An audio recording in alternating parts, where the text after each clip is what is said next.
And just to make sure, everyone, you can hear me, right? I was trying to switch my audio, but it failed, so I'm going to just like revert back to my Mac speaker. Good. Thanks.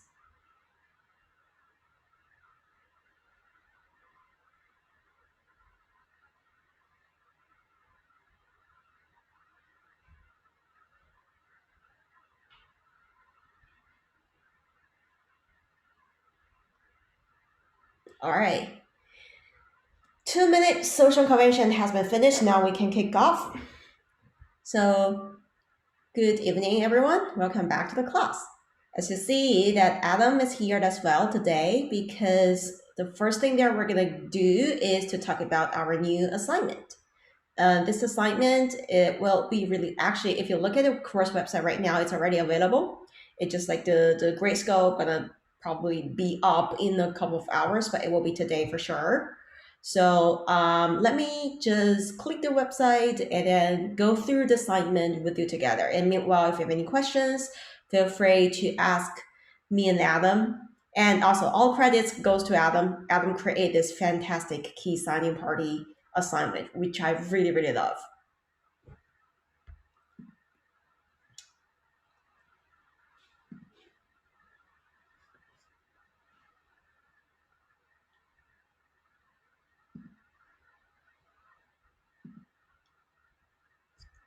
All right, can you see my screen right now? Good. Cool. All right, guys, let's talk about this. So, this assignment is called Web Trust. I assume that you already know about this term because we already mentioned that when we talk about crypto.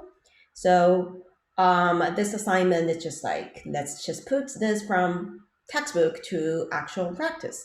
Let's try to build this web of trust throughout our course. First of all, logistics. This assignment is due on next Monday, 11:59 p.m. So basically the midnight of next Monday. You still have about like 24 hours to finish on Monday. So don't have to rush if you don't finish it on Sunday. But still, if you really haven't finished on Sunday, you need to spend more effort making sure that you can finish this on Monday. Anyways, so this assignment, the goal for you is to learn about public key cryptography, GPG, and to like be able to understand and operate on how to verify the other people's identities and using the key that you have and build this web of trust by yourself using your own signatures, using your own keys. So you need to create a GPG public and private key pair. You need to register your public key to the submission server, which is scope, so that we know this public key is you. And then you want to use your key, making sure that you have 30 out of the entire about 600 students. Like you want to make sure that you have 30 friends in the class, in the course that will sign for you. And then you want to avoid that you sign the fake keys from others. So basically you need to make sure that your key is signed, and also you will help other people to sign their key. And meanwhile, you want to make sure that you don't just mistakenly sign some other people's fake keys.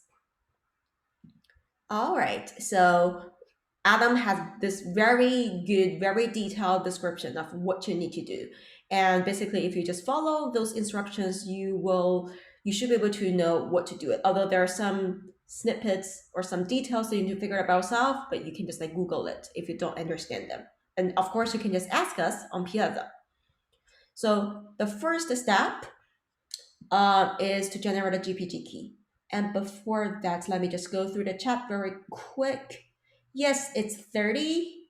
You got to meet people, but don't worry too much about that because we're gonna have a key signing party on in our next lecture. Basically, next lectures there's gonna be no content other than the key signing party. You're gonna have a 1 hour party, and you can attend either on Wednesday's one or Thursday's one or both. It's gonna be up to you.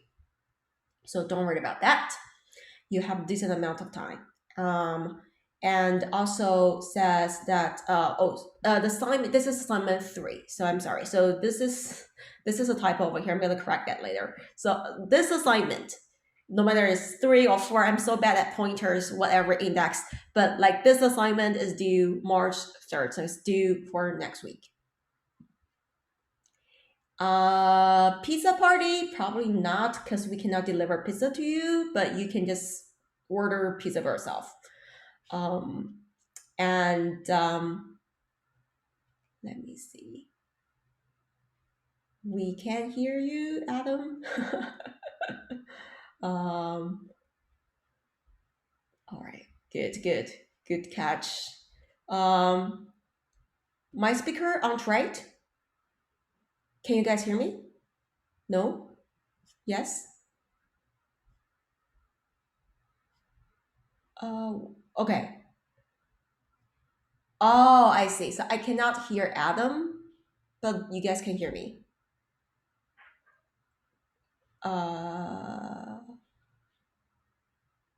We can hear you. You can't hear. Good. Adam, are you speaking right now? Are you really speaking, Adam? Okay. There must be something wrong with my audio.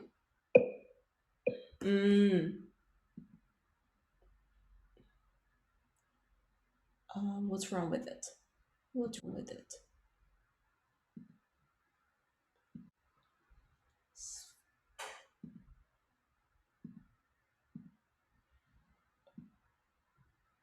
But you guys can hear.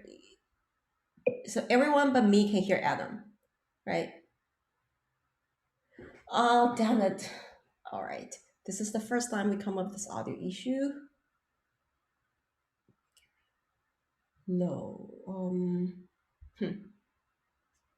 I guess what I'm gonna do is I'm gonna exit and then come back to this again. And meanwhile, Adam, could you just like take over and continue to talk about the assignment? Thanks. All right, I'm gonna stop sharing and I'll be right back.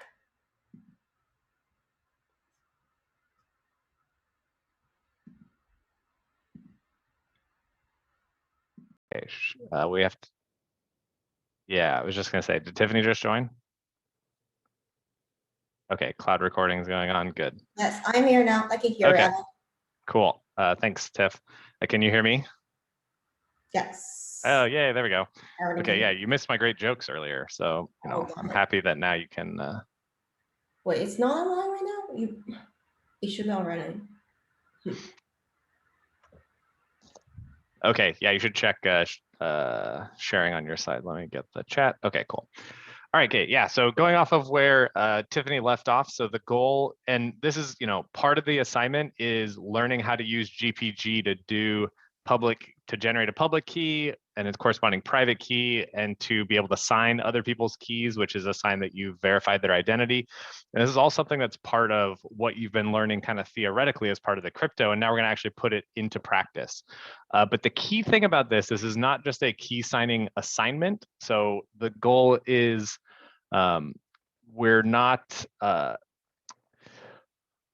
just, oh, my video's not on. So the goal is not just to sign everyone's keys, because that's not the point of building a web of trust. Is you only sign keys of people whose identity that you can verify. And if you can't verify their identity, then you shouldn't buy their keys.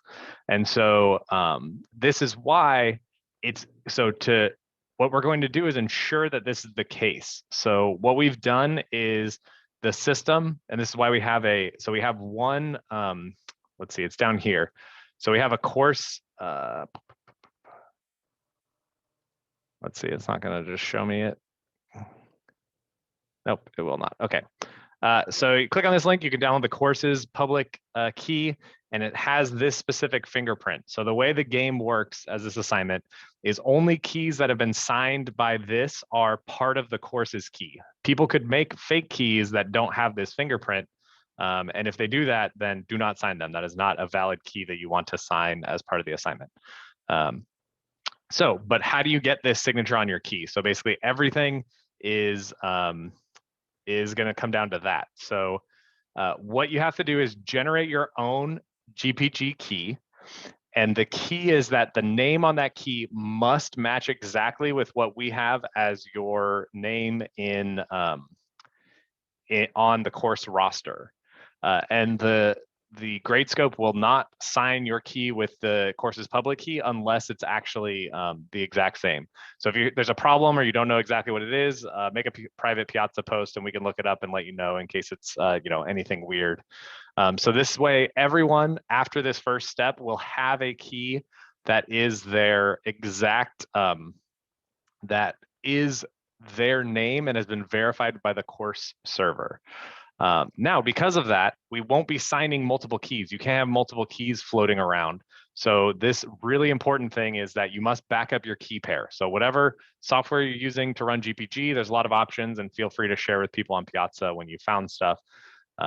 Make sure you back that up, because if you lose that private key, you will not be able to see that. And so, you can use Dropbox to do it, honestly, whatever you want, but this is your warning. You will get a 0 on this assignment if you lose your private key and you don't sign anybody. So, and okay, so then, yeah. So the very first thing is to back up your key pair. Then you're going to upload your key. So when you go to Gradescope, like Tiffany said later tonight, go to the specific assignment called Web of Trust Upload. This allows you to upload your public key, and it must be, again, things have to be very precise. It has to be called public_key.gpg. So part of this assignment is learning how to take and export your public key. Then if your public key is valid, meaning that it has a name that matches, it will sign it with the course's public key and will give you a copy of your key that now has this signature. So you've been verified as being part of the course. Then you download that key, import it into your local GPG, and that signature then gets added to your public key so that when you export your public key from then on, it will include that signature. Now, where this game becomes very interesting, this is a normal assignment, is just like sign people's keys. So I'm going to skip this for a second. And basically, like the way this is graded, so roughly 45 points will be have your key signed by at least 30 fellow students. Like Tiffany said, if you have a lot of friends in this course, I guess that'll be easy, unless your friends are mean, which we'll talk about in a second. But even if you don't, everyone's in the same boat. So you'll need to have your key signed by 30 students and sign at least 30 keys of your fellow students' public keys. So you'll have to look at this. And the important thing is you should only sign valid keys, right? So a valid key means it is the actual person's first name and last name. So their actual true first name and last name, and that the key that you're signing has been signed by the course key. And then you should, so that's you signing, and there. How are you supposed to know other people's real names? That's something you'll have to figure out. That's part of the assignment, is figuring that out, because 10 of the points are based on invalid keys. So where do invalid keys come in? Well, when you upload your public key, the system will generate what we're going to call the adversarial key pair. So you'll get a random name, generate a new key that's signed by the course website that has a random name and the same email as your key. And you'll be able to download and use that adversarial key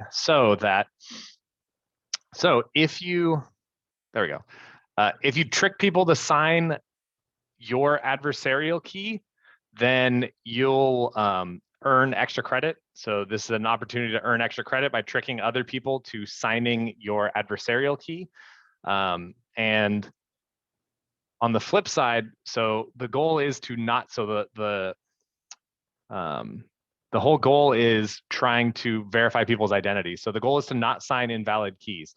But if you really don't want to worry about that, you'll get 90 points, at the most, right off the bat. And so part of this is being careful in what keys you're signing.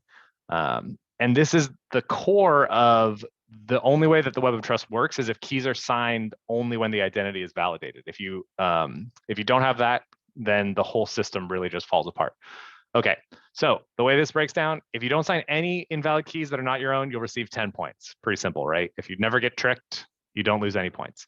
Now, the very important thing is if you sign one adversarial key, it's not going to reduce all 10 of your points. So please don't freak out. People, I've seen some students get into a tizzy about this when they learn they've been scammed. Keep it as a learning opportunity where you're learning from. And let's see. Yeah, and so we'll determine these ratios of how much you get subtracted, how much you get added for extra credit at the end. I'm sure Tiffany could write a beautiful game theory proof saying why, of course, and people are mentioning it, right? If you knew that you got more extra credit points than you got in than losing points, then you may be incentivized to just create a ring where you all agree to sign each other's invalid keys. So this is why we don't um, this is why we don't worry about that and don't say it beforehand. So to discourage that behavior. So the goal is to not sign people's keys. Okay, cool. And then you'll finally, so this is where you get the actual points, is submitting your public key with the 30 signatures on it. So this is a really good point, thing that people mess up is you need to be importing the signatures that you get into your local public key and then re-export your public key. And now that export includes all the signatures. The important thing is when you submit to the submission system, it will tell you how many signatures it sees on your keys. So you can see that you have at least 30. It will not know which one of them are real or adversarial, right? Again, that would then give you a way to be able to easily detect if it's an adversarial key. So you'll create a file called public_key.gpg that includes 30 valid signatures that are included by default when you export it. And optionally, no, so when you export it includes all your signatures that you have. So you don't have to do anything about that. And then you'll also submit your adversarial public key in case if you tricked any people to sign it, then you'd want to upload that there. And also submit a README file. So again, always need to submit a README file. And the goal here, we want you to, part of this assignment, as we mentioned, is it's reflecting on the nature of trust in the public key ecosystem. So just write a few sentences. It doesn't have to be, a massive essay. We just want you to reflect on usability in GPG and key signing. And if you trick people to sign your adversarial key, let us know here. It's always super fun to look into who the best scammers are, but I won't tell you anything about that because I don't want to bias the results of this experiment. And okay, I think that's it. Oh, the other very important ground rule, let's, don't break into anybody's machines. Don't do anything illegal. Don't cause any physical harm. Don't, let's see. Don't be jerks. So like if you get scammed, just take it as a learning opportunity. Don't berate people for successfully scamming you because they're doing that as part of the assignment. And if they didn't do that, then there wouldn't be this adversarial component to the assignment. So yeah, I think it'll be super fun and it'll be really interesting, especially with this many students, to kind of see how this shakes out. So any, let's say, quick questions? Oh, and then the important thing, like Tiffany mentioned, so we'll have, we're giving the class on Wednesday and Thursday will be dedicated to key signing. So, we'll open up the Zoom. You guys can do Discord. I mean, we'll be here in the Zoom. You guys can use Discord, whatever, but it's an exact point in time where you can all join. Yes, this Wednesday and this Thursday. So you can all join and, start checking each other's identities, signing keys, all those kinds of stuff. We're not going to go over any of the stuff of how to do that. The point of the assignment is to learn that, and that's part of learning the usability. But we're going to provide you with that opportunity and that time that that 300 and 300 people will have nothing to do but be available to sign keys. The other quick tip that I'll mention, do not wait to the end. This is when the most people get scammed. So start on the assignment now so you understand how it works, the mechanics, generate a key signing, all that stuff. you want to start early because the desperate people at the end of the deadline are the ones that get scammed because, they still need signatures. So, you can't force people to sign your key. So you're relying on the kindness of your strangers. I have a real quick question. Sure. Can we just sign the key for other class student, like join the Zoom on Wednesday or Thursday, and make friend with them and sign a key with them? Yep, you can definitely do that. I wouldn't wait. Don't wait till Wednesday, Thursday. I would get started on creating your GPG key. We're gonna open up the submission so you can submit it to the upload so that you'll have your version that is signed by the course thing, and go through how would you verify this. Start thinking about these kinds of things. So. Yeah, but I just want to say, like, to clarify this, that you cannot just like invite someone that is out of the class and let them sign it to you, because we have a nice track about that. Like our the way that the grader works is that it's going to check if this people belongs to this course. So you cannot really find someone outside this course, but you can go across session. Like you can have a friend from Tuesday, Thursday session, and then have them sign for you. Yep. Yeah, so definitely that's good. Quick question, Professor. Yep. So once you submit your public key to Gradescope to get it signed by the class, is that the only key that you can use? Like yes, if you mess absolutely. up and lose You're it, locked. You're locked in. Redo Yes. it again? Okay. Yeah. You can't redo because, it even if you. Okay. No. No, because that's why we made that big deal about back up your key. Yes, because if you lose it, then because we don't know how many other people have signed that key, and now is that one good or not good, and now they don't know that they have signed enough signatures. So it causes a massive problem. So just back up your whatever software you're using, right? Command line GPG, whatever, or just Google how to back up your private key and make a copy into your Dropbox or something. Don't post it on Discord though. That'd be bad. Oh, so the backup is not means I just copy and paste into another file. It just have to do some instructions, right? Yeah, so that's the great thing about GPG keys is they output. Well, you want to look up ASCII armored output so that way it looks normal. But anyways, it's just a normal file. So you can tell GPG, you can export a secret key, your private key, and then you can import it later into somewhere else so that you can copy that key around. So yeah. You can even print it out. Actually, somebody mentioned you could definitely print it out on a piece of paper. Now, typing that back in when it gets lost, that would be super annoying. So don't do that. Alan, maybe you could just try to click the key pair that we have, the public key, and then maybe you could just show. Yeah, let me open up my terminal because Safari doesn't like to open that file format. So yes. Well, yeah, I mean, it's the same on Chrome, but you probably have to download it and then just. Yep, I got it. Okay, Yep. So I'm hopefully not sharing anything. Don't share a desktop. Here we go. Just this. Yeah, so this is the course's public key. So you can actually verify this if you copy and paste this, this is just what we downloaded. If you import that into your keyring, you'll have the public key of the course server, and and this is also what it will look like when you send other people your public key. So when you export it with ASCII armor, that's this approach that looks like all ASCII text. It has your public key, and it's public key because it says begin PGP public key block. And so you can verify that it is what it is. So you should double check if you export your private key and it doesn't say that. If it says a public key there and not a private key or secret key, then there's a problem. So double check that.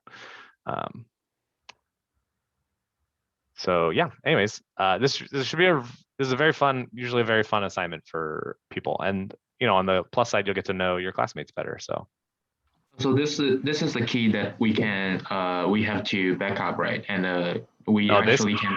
This key is public. So this is the course's key. Okay. Everyone has a copy of that public key, so you can verify people's signatures, right? Because the whole point of signatures is it's done on the course's using the course's private key, which none of you have. So this is why nobody in the class can forge a signature using this course public key, right? And that's the beauty of public key crypto. So the private key is not as long as this private public key. It'll look similar, but not exactly like this. Yeah. So it'll be different Okay. for each of you.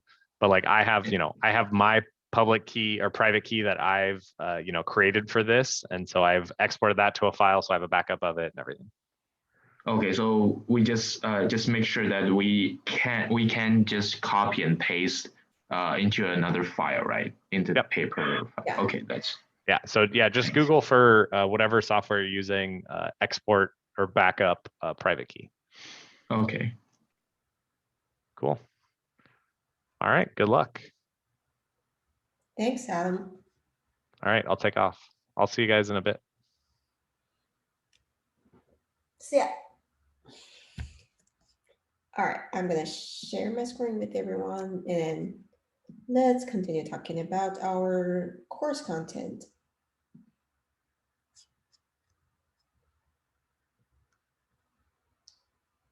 Cool. I suppose you should be able to see my screen right now, right? Cool, thanks. All right, so guys, today we're gonna continue talking about authentication. And if you remember last time we talked about possible ways to, to attack or possible ways to defend against those attacks. So for example, what we could do is we can have all those different kinds of a way that we can attack authentication schemes. And also we have some high level approach that can potentially prevent those attacks. And today we're going to go through some of those attacks and some of those possible defense. I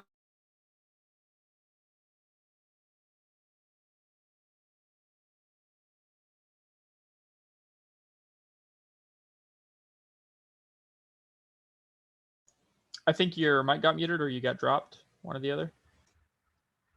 Yep. So you heard about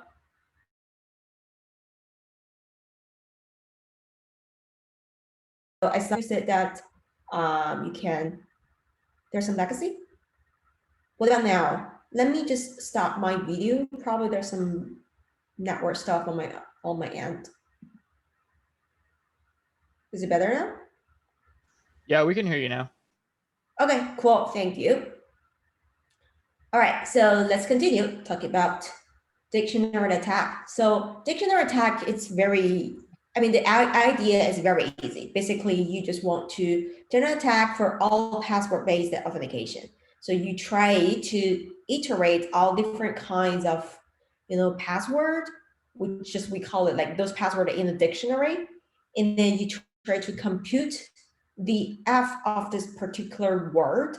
And if you can't remember what F is, let's just like go back to password system probably, or actually, let me just go here to be more formal.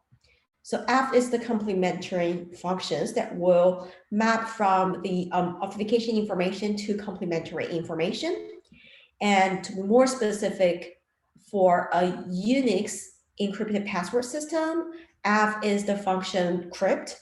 What it does is that it will convert a password to a hashed ID, a hashed password appended with a salt, like so-called salt, which is a 2-character hash ID. So here, the idea for dictionary attack is that we want to try different kind of a word, and then we want to calculate the F of W, and then we want to check the C. So we're assuming that F, like the way that converts from a plain password to this like hash the password, this complementary information, the F function is open. And then we want to, try all different kinds of W, which is the plain password, and then check if the plain password after this conversion is equal to the complementary information, which is also public. Okay, and then the question. So the question is that, is it possible to search all possible passwords? And turns out that it's easy to search just all likely password.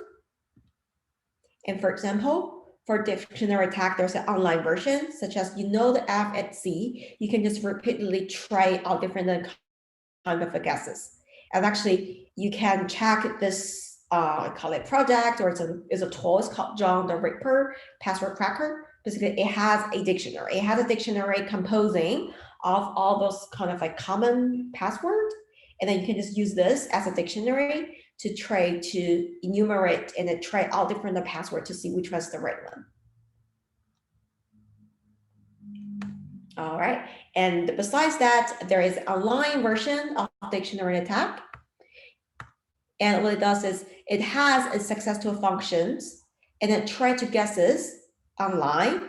And for example, you can consider this as you try to log into the website. Say, for example, Google Inbox or ASU online. So you try to log into the website and then you keep guessing the password. So you don't know what F is. You don't know behind the scene, like, or say in the back end of the server, how they try to encode your password, but you can just like keep trying to log with the plain password until you succeed.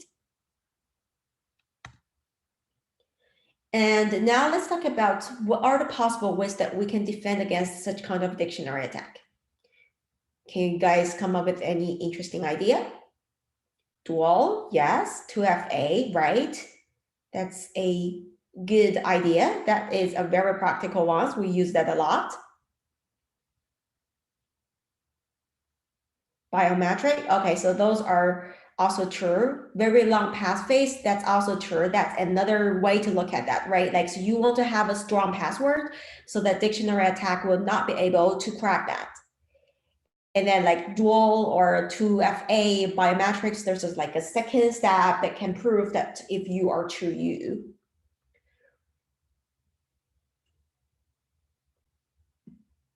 Change password often, yes, that is a good security practice. Although some people will argue that like because there's a usability versus security argument, or say a fight, people forget that.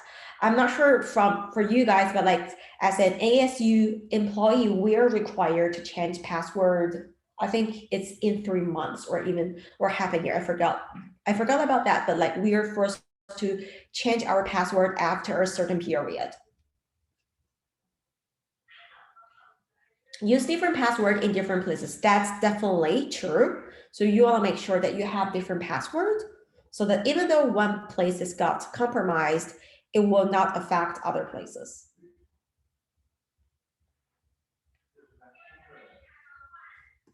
All right, so let me just give you some ideas over here. I mean, they may or may not cover what you just said, but like just high level, for example, we can deny the access to C, which is like the complementary information, meaning that you will not tell the attacker the complementary information, so that for attacks such as those offline attack, you will not be able to use dictionary to try all different kinds of dictionary and try compute the F of W. And then that will force the guess must be online. However, this is hard to guarantee because it's likely that your computer has been compromised so that you will be able to get the /etc/shadow, you will be able to see that information directly. So sometimes the denying access to C can be hard to guarantee. And then another way to look at that is that you want to add delay to L when it's incorrect. And you see this, for many websites, like you try the password for some times, and if the password is incorrect, you will be locked over there. They will tell you that, oh, you can't do this again, or you have to reset your password, or you'll be locked for a couple of hours, and then until next time you're able to try that again.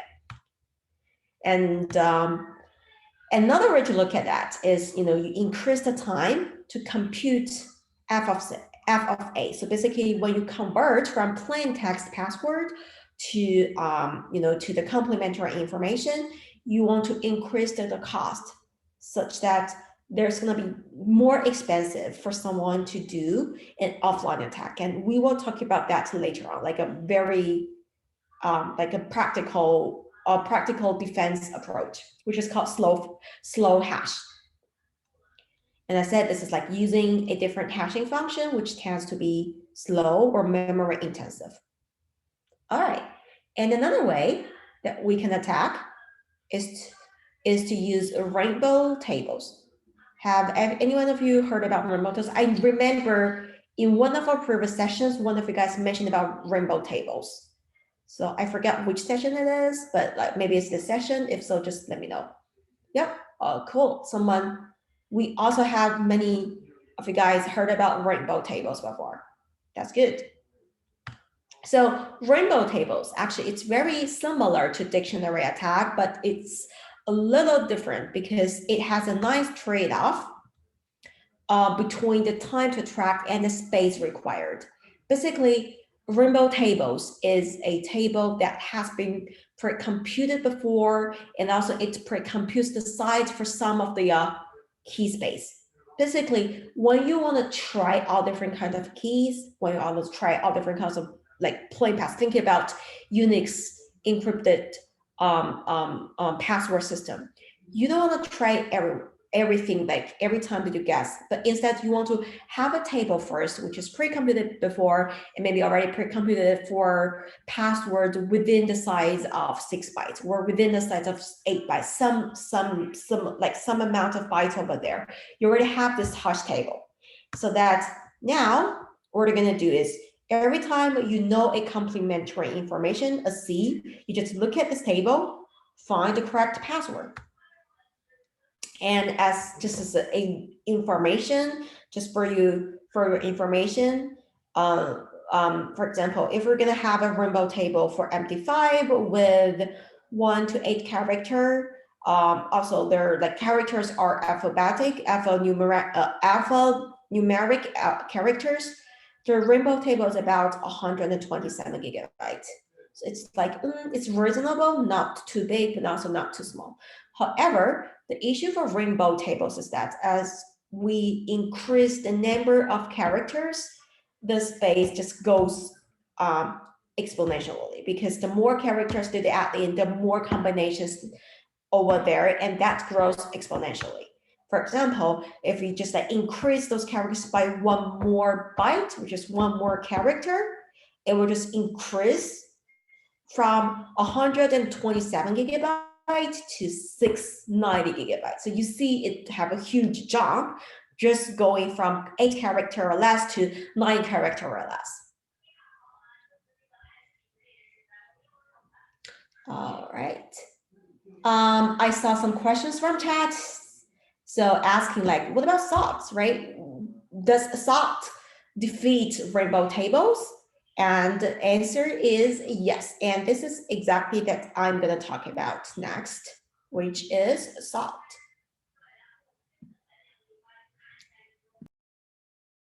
And guys, just give me a second. I will be right back. I think that there might be some noise coming from my end. And let me just make sure that it's solved. 1 second. I'm sorry.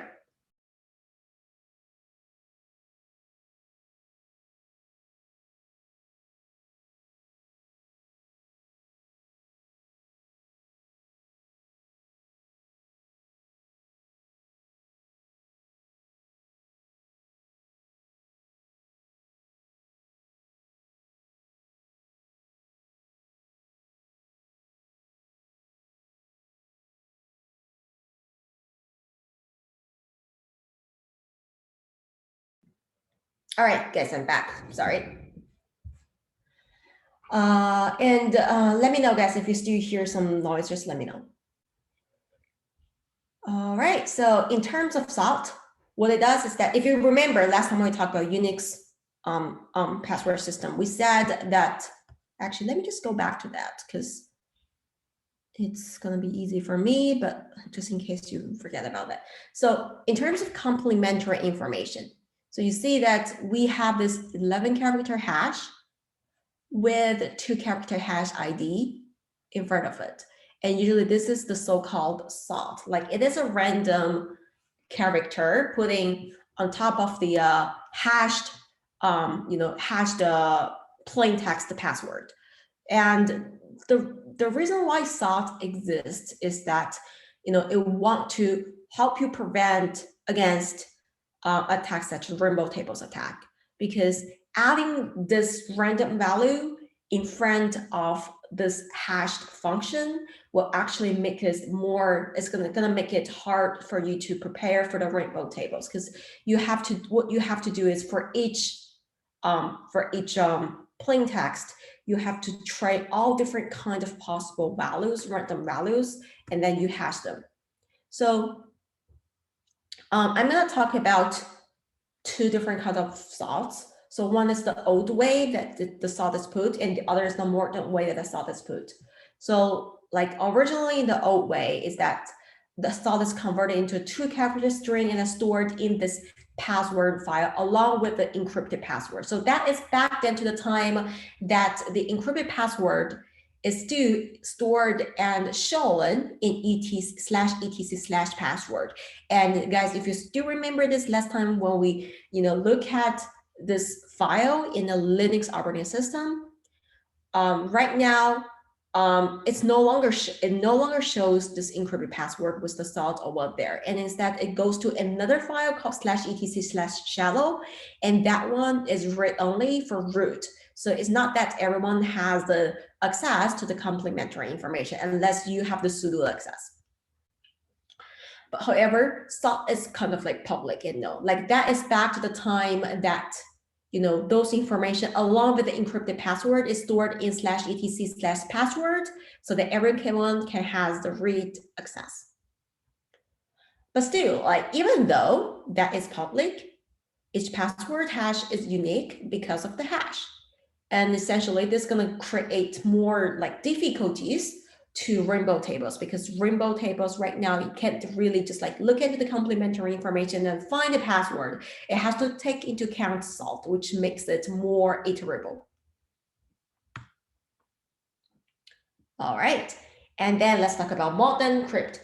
Linux operating system, or it's a Unix, also involves, and they're trying to make it more and more secure. For example, right now there are 3 more modern way to do crypt. They're called crypt 16, or they call BS extended, or modular crypt format. And I'm just gonna take modular crypt format as an example. This is what we showed last time. So first of all, this information, this like entire hashed information, it is stored in /etc/shadow. And if you look at that, there are 3 parts. Like if you have a Linux system right now with you, you can just cat this one, just read this file, although you need to have a root access. And then you will see like the users, like every user represented line. And then for every line that represents a user, you will see something like this. And it has 3 fields over there. It has different meanings. So the first one is it specifies the encryption algorithm. So it will have different encryption, and the number 1 means this is MD5 basically. And then the second one is the salt information. So instead of 2-character salt for this specific encryption algorithm, which is modular crypt format with MD5, it has 1, 2, 3, 4, 5, 6, 7, 8 characters. Sometimes they have salt of 16 characters, sometimes they have 8. It's just like depends on what kind of encryption algorithm that you use. And then followed by that is the encrypted password. This encrypted password is a combination, it's a hash of a combination of salt and your plain text password. And this guarantees that even though for users with the same password, because of different salt, the encrypted password will be different. So that is nice, because that can help you to defend against rank table attacks. All right. Now let's continue. So that is about salt that can help us prevent attacks such as rainbow table attacks, right? So basically, it's kind of stopping you from looking like having the C. And then even though there is C, it has this salt over there that can prevent you from trying like brute forcing that easily. And then another thing, which is just mentioned like on the high level, what kind of possible defense against the attack is to have a slow hashes. And this is very interesting because usually we think that the faster, the better. We'll always want to chase for a high performance, calculation. However, slow hashes is just doing right opposite, which is quite counterintuitive to me. At least when I heard about that the first time, I feel that this is very different from what I have in my mind. So slow hashes is try to it's a controllable work factor. It's stored with a solid hash, and then one example is called bcrypt, designed to be slow, and it has been used on submission server.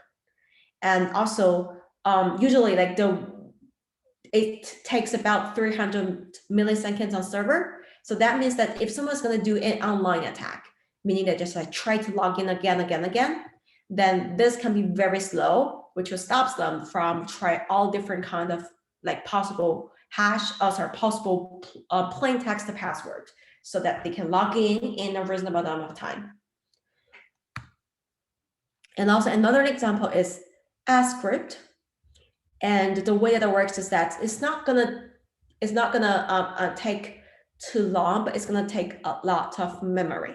So it's a memory consuming. So the first one's time consuming, and then the second one is memory consuming.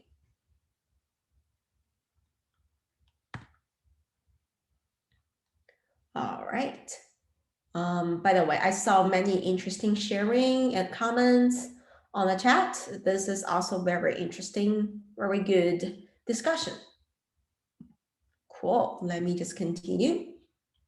And then let's talk about password reuse. One of you guys just mentioned, sorry, I forgot your name, but like one of you said, don't reuse your password, don't repeatedly use password across website, right? And this is exactly what I want to talk about. So, what about password reuse? So I want to ask you this question. How many passwords do you have? I'm just curious about that. 3, 1 for each thing. That's very good. Around 34, good. A bunch, nice. And don't be shame if you have only one. At some point, I also had one. And then I'm even a cybersecurity professor, and I used to only have one password, and this I got like joked by my husband, which is quite funny. So you want to make sure that you have, you're the person who decide what is the best balance between usability and security. But then overall, you don't want to have one password overall all the websites. It can be pretty bad. So also for what kind of service, right? And then maybe there are some password that you just don't care. Maybe there are some password that or some service that you really, really want to make sure that is secure. For example, if this is a service that is related to your score, then you probably want to make it very secure, because you don't want other people to see your score or change your score or something like that, right? So those are something that you need to keep in mind when you decide what password to use or what password to reuse. So you want to think about, are they all equally secure? And what happens if one of your password is leaked? I have some examples. For example, Yahoo 2013, because of their password leaking, it lost 3.5 billions. And then for Adult Friend Finder, it lost 412 million. Actually, I don't know if this company still exists. This happened in 2016. Adobe, those are many very interesting examples, real world examples with this exact numbers. So those are the number of passwords that those companies unfortunately lost during a password or data breach. And then let's talk about Adobe breach. This is a very interesting example. It's like a story. And then for more information, you can just check this website. I'm going to give you a short version. And hopefully this is going to be, this version, like, or say this story is going to be good enough for you to realize how important that you need to keep your password, because this can be like, you just never know how a company gonna do with your password. They can do this very strongly, but they can also just do it very poorly. So, but ultimately you suffer, you are the victim. So you want to really think about how to protect yourself, given the fact that the company, the software vendor or the online service provider, they may just like not secure enough, not responsible enough to secure your password. All right, so here comes the story, guys. Adobe breach, as I said, this happens in the 2013, and then there's some companies that just like get this information about the data breach, and then they go look into the details, like what data got leaked, what are those data, and what are those about. So the way, or say the content that they get is that, they're like those kind of lists, they're just like one by one, right? And then each list is an identity, right? That we just talked about. Like those can be one user, and then the first one is the user's ID, and then the second is like user's name, and then followed by that is the email address, and then it's the password data. But you see that the password data is actually encrypted, or is encoded, right? So it looks just fine. It's not the plain text password. It's not the worst, right? And then you see that there is password hint. It says that, oh, try this. Actually, this is very interesting. The password hint is so straightforward. First of all, they don't encrypt or encode the password hint. They just put this as plain text over there. So if you see something like this, try QWERTY. Oh, actually, it's just like the left-hand side keyboard, right? Like QWERTY, and then 1, 2, 3. That's very likely. It's just the password in this, right? So this is something that we found, and then they just keep looking into this. They try to look at this password data, which is kind of encoded or encrypted, and then try to pair that with those password hint. And very interestingly, here you find that password data here, some of them are short, right? Like this looks short because it has only one block. And some of them has 2 blocks, and some of them has 3 blocks. And if you look at those associated password hint, this is very interesting. So some like those one, the first one that says same old, and then this one, which looks pretty long, it says this is virtuously long. So it looks like long password tend to have a long password data, and those pretty like a short or simple one tend to have a short password data. And if you remember, like the way that Unix encrypted system works is that they use hash such as MD5, right? So it hashed the password string. So there shouldn't be a case that your password data is in like after the encoding, it's it's in various length. Usually it's in the same length. So from here we see that there must be something very unique that they like. The way that they try to encrypt or encode password is that it will make this password goes to different length. So it's not a hash function. It will not keep this password, no matter how long it is, to a constant length. It will just like make it various lengths for various lengths of a password. And this gives you some intuition, like what kind of like encryption or encoding scheme that we have mentioned in this class has such kind of property. Like different length will go to different encrypted or encoded data. Can you guys just make some wild guesses?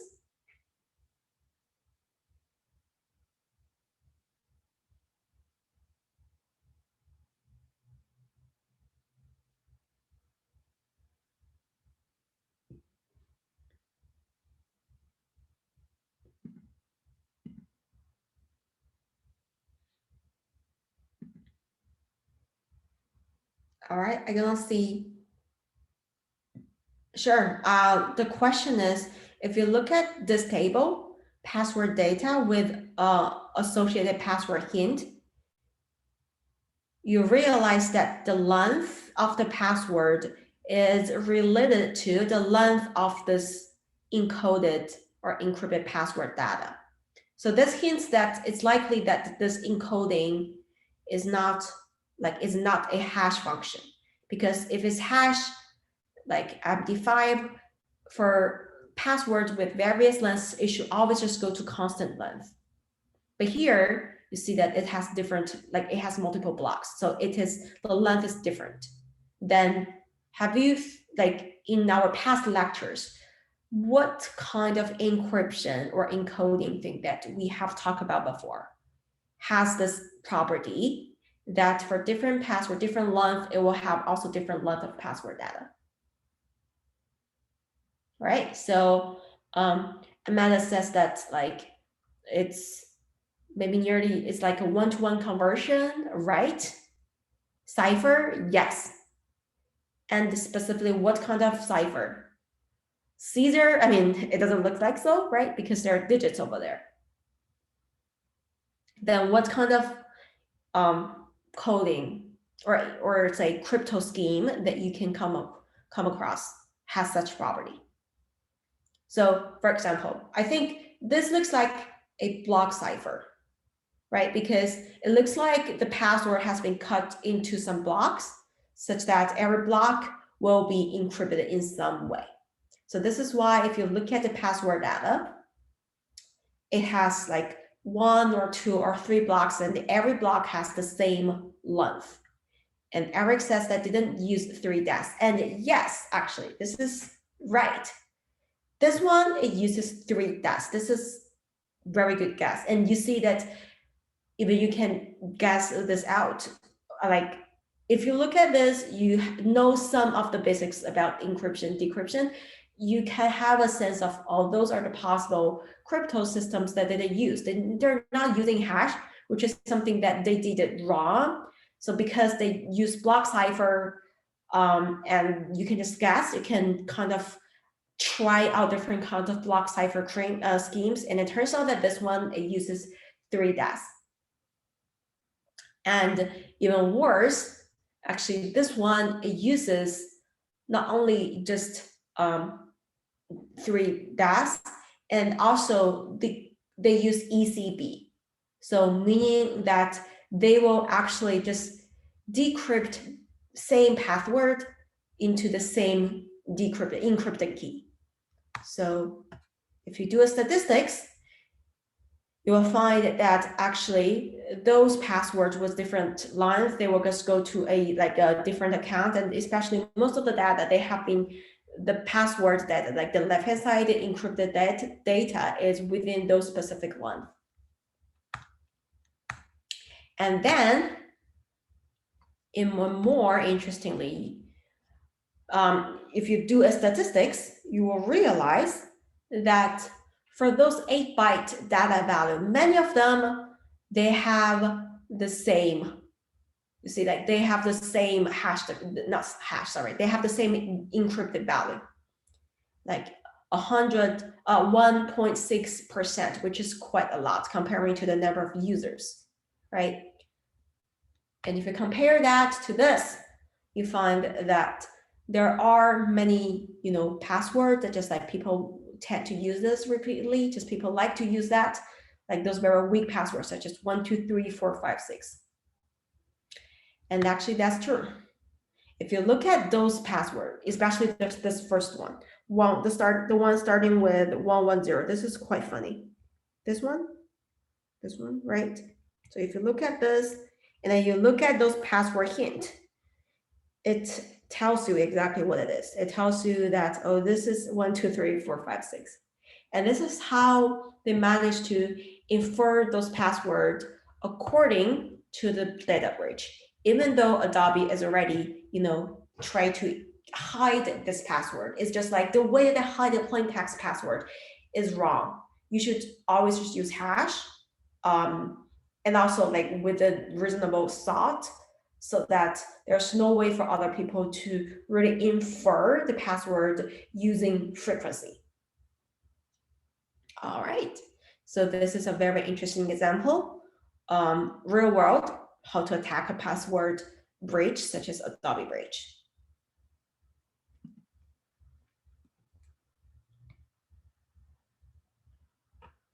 And also this, I also hope that this is gonna be a good the warning to you guys, like even though for big companies such Adobe can make a mistake like such. So you wanna make sure that you have a nice way to secure, to protect yourself. So don't rely on online services or other companies. You probably want to have a way to protect yourself, meaning that you want to have strong password, and you probably want to change your password over different websites, such as, even though a website like Adobe, actually I'm not sure. Yeah, I think this is like Adobe online, Adobe's online service got cracked, but like even though your account, your password got breached out through a particular website, the other places will not be, like the other places that stores your password will not be suffered. All right, so password managers. I got a question in previous session as well. Like someone was asking me in chat that how do I feel about password managers? So what is password managers? I guess many of you have heard about that. And let me know whether or not you already use password managers. The way that password managers works is that it would just track all different kinds of passwords, and also it would generate random passwords per website for you. So it doesn't have to be per website. Usually just like you click a button, you get a random password, and you can just use it for wherever you want. And then those passwords, they are encrypted with a master password. However, you need to have a double thought. Do you really want to trust those password managers? What if a password managers got compromised? And how do you know that those password managers manages your password well, especially that they maybe have some online services, they maybe store your like password in the cloud so that you can, you know, like use those password across devices, right? So those are something that's usually happen. Then you need to have a double thought. You basically you're just convert your trust from yourself to a password managers. And the question is who you're going to trust and how much you're going to trust. And there are many options. There are many like existing password managers. For example, like LastPass, 1Password. This is something that one of you guys just mentioned, right? And KeyPass, etc. There are many options right now. And then for password recovery. So now we have to talk about password managers. What if you just lose a password? What would you do? Or so what usually will you come across if you happen to lose a password?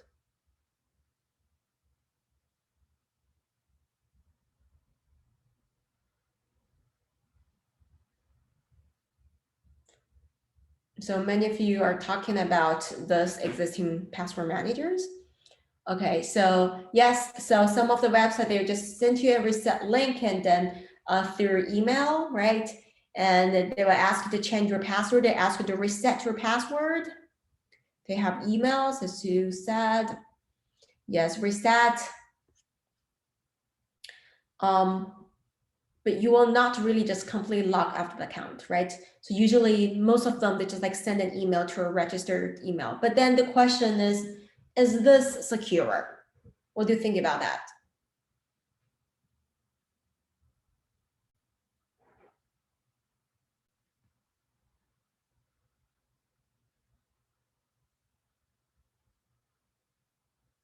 Right, Eric says that your email has to be secure. Then also Samuel and Amanda's also and Sai says that no, this is not secure. And I guess what you mean is that, you know, it's not secure because you now have to fully depend on the your email, right? You have to say that your email account is secure. You have to assume that, so that whenever a password reset sent to your email, you'll be able to get that. Then you need to think about, what about your email address? What about your inbox? How secure is that, right? And then there's like, oh, this is kind of a chained together. Then the question is, what if you lose your email password? How can you find that back? Is that going to send in a password to another email? Then how can I trust that email? And what's your first email? Like if you just have a primary email, you have a secondary email, then how do you trust them? If your first primary email account got locked because of forgetting password, then how can I trust the secondary one, et cetera, et cetera. So this can be, there's many things that we need to think about. And password thing is kind of, I mean, ultimately it's a trade-off, because you need to think about the usability and also the security. And then ultimately you have to trust something.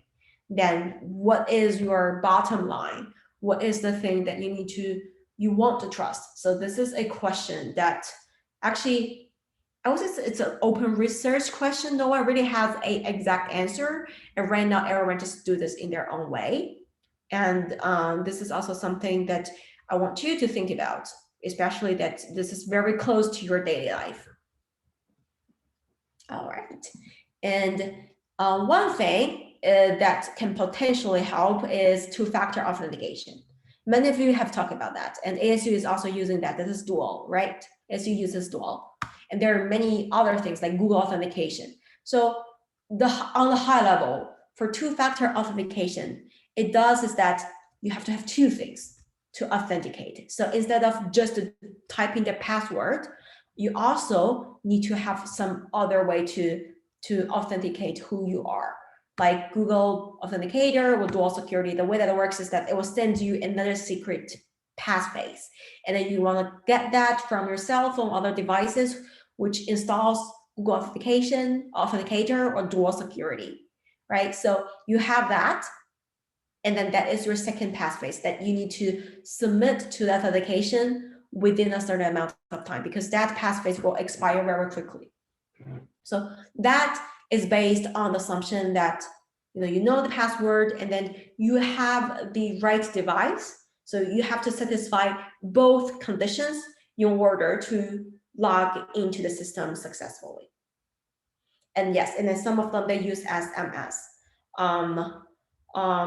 There is good and bad for SMS. One thing suggests is that, what if you just lose your cell phone? Or losing your cell phone also has a problem for Google Authenticator and dual security, to be honest.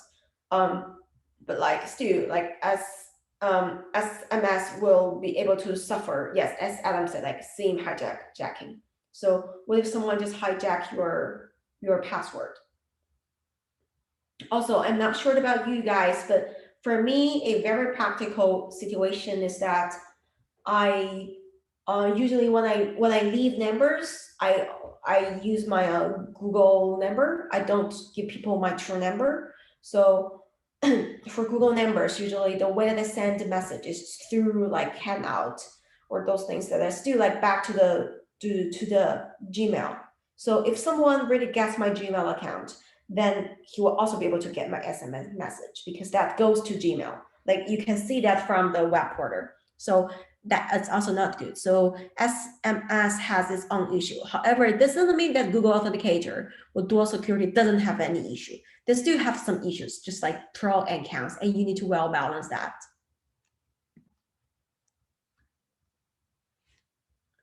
All right, and then CAPTCHA. This is something that some of you have mentioned before, and also someone has asked me whether or not CAPTCHA is authentication, right? So now we can talk about that. So CAPTCHA, first of all, this is an acronym. This is not a full spelling. It is short for completely automatic. Sorry, let me say that again. It is short for completely automated public Turing test to tell computers and humans apart. Oh my, this is really long. I would just so get used to say this is CAPTCHA. So this is how it looks like, right? And usually you would be able to see that for many of the websites. When you type something, they want to check whether or not you're human. And right now there are many ways. This is like typing the word is just one way. I also see some ways they just like move puzzles, right? They have some puzzles, and then you want to move the puzzle to the right place so that the entire puzzle got complete.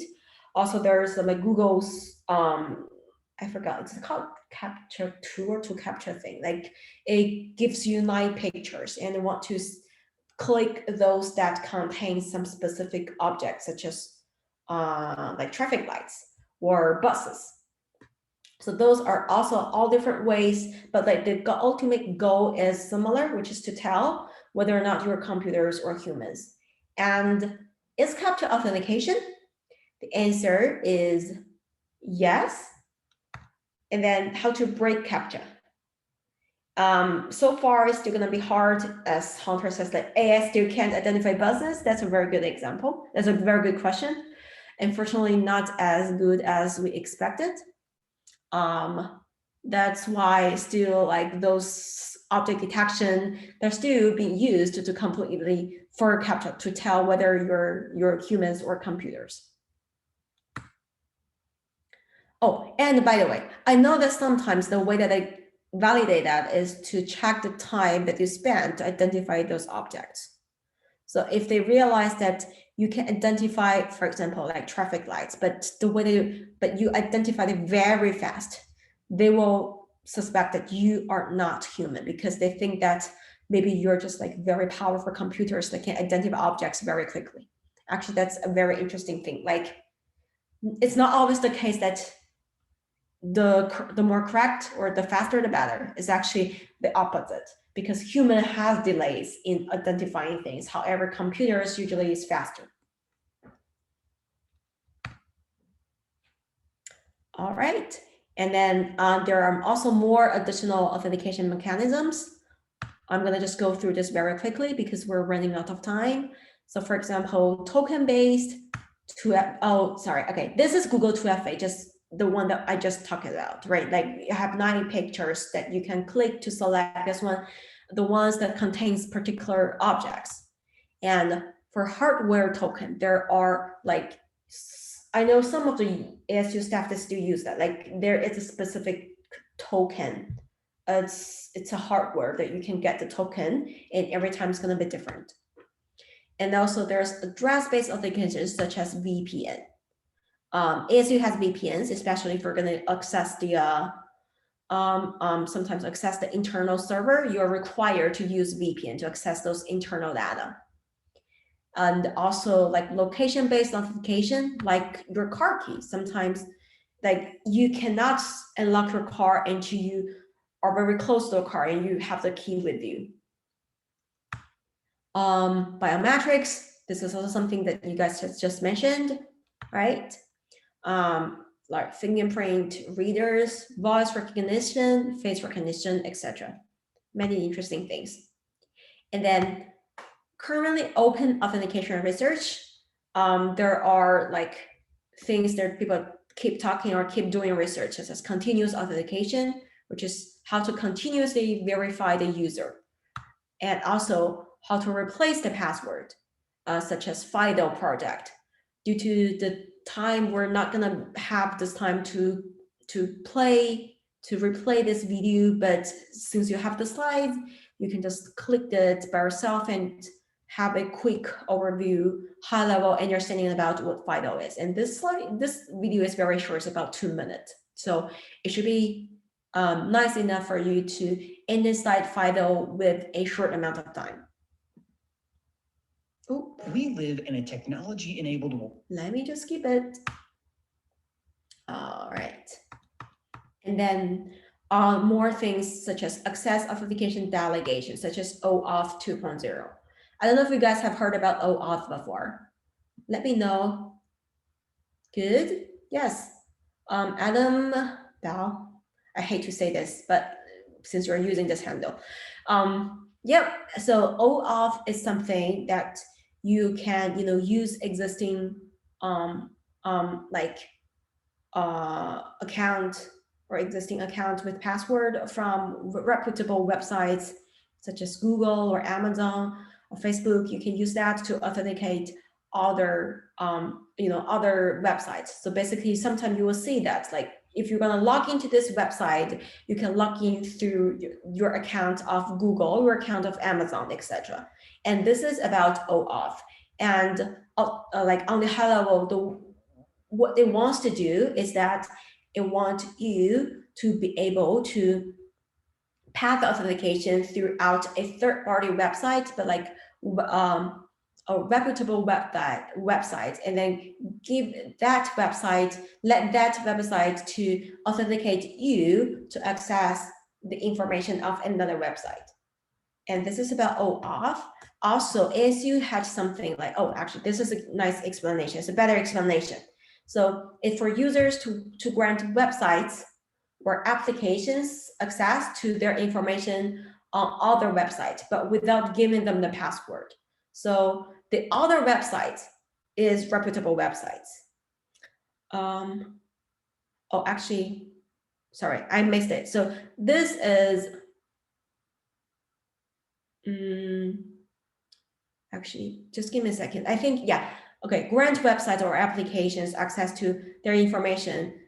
So this other website is reputable website. So you want to grant a random website access to the information on reputable website, but without giving the grant websites those password information that you, like the password that you have for Google or for Facebook.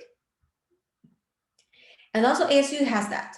If you go to like ASU's Dropbox or ASU's like Google Drive, they usually ask you to log into, or even Zoom, right? So if you have used the ASU's account for Zoom, then every time you log into Zoom, you need to log in your ASU. So that is also the nice thing that ASU supports for access and authentication delegation. Exactly, this is SSO. All right, so that's pretty much for authentication. We're done with the session. And then next time we're gonna talk about, well, I mean, this is done with authentication. So the next lecture, we're gonna have this key signing party. And after that, we're gonna have a midterm CTF practice. We're gonna have our TAs give you some nice heads up about the future CTFs. That's pretty much it. Thanks, everyone. I'm gonna see you in the next lecture. When is the midterm? It's gonna be next week. I think I mentioned this somewhere. Did I mention it last time in the course? Anyway, so, oh, it's in Piazza, actually. So go check Piazza. There's an announcement about the plan of midterm, and it should be next week. Yes, exactly, Piazza announcement. Cool. All right, I'm gonna see you in the next lecture. Enjoy your key signing party. Bye.